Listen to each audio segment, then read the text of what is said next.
নমস্কাৰ অসমবাসী ৰাইজ, আজি এয়া বনাবলৈ লৈছোঁ কঁঠালৰ পিঠা আৰু সেইকাৰণে মই চাউল তিয়াই থৈছিলোঁ আৰু চাউলখিনি টুকি লৈ এয়া পিঠাগুড়ি খুন্দি আছোঁ।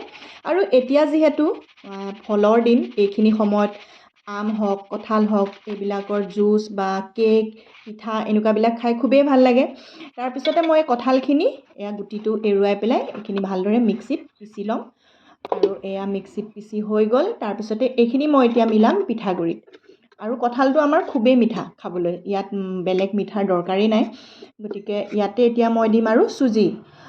এইটো পিঠাটো মই একদম চিম্পলকৈ বনাব লৈছোঁ, একো ইয়াত মানে দীঘলীয়া প্ৰচেছৰ কাম কৰা নাই। গতিকে এনেকৈ ভালদৰে মিক্স কৰি ল'লোঁ। তাৰপিছত পেন এখনত তেল গৰম হ'বলৈ দি থৈছোঁ আৰু এয়া এতিয়া মই এটা এটাকৈ ইয়াত দি ভালদৰে ভাজি ল'ম। অৱশ্যে ইমানখিনি মেহনত কৰিছোঁ, কিন্তু মানে ডিপলো আৰু পৰিয়ে হ'লে নাখায়, সেইটো কাৰণে বেয়া লাগে। সিহঁতে মানে কঁঠালৰ গোন্ধটো বেয়া পায়, কিন্তু কঁঠালৰ গুটিটো খাই আকৌ খুব ভাল পায়। এয়া ভালদৰে ভাজি ল'ম আৰু এইখিনি ভাজিছোঁ, লৰালৰিও কৰিছোঁ, কাৰণ এইখিনি বনাই থাকোঁতে আকৌ এটা আহিলে অৰ্ডাৰ।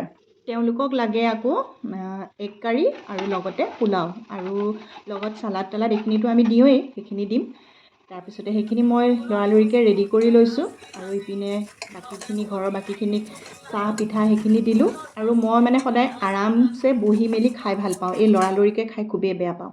এয়া এনেদৰে মই এতিয়া খাবলৈ বহিছোঁ, তো আজিলৈ আহিছোঁ।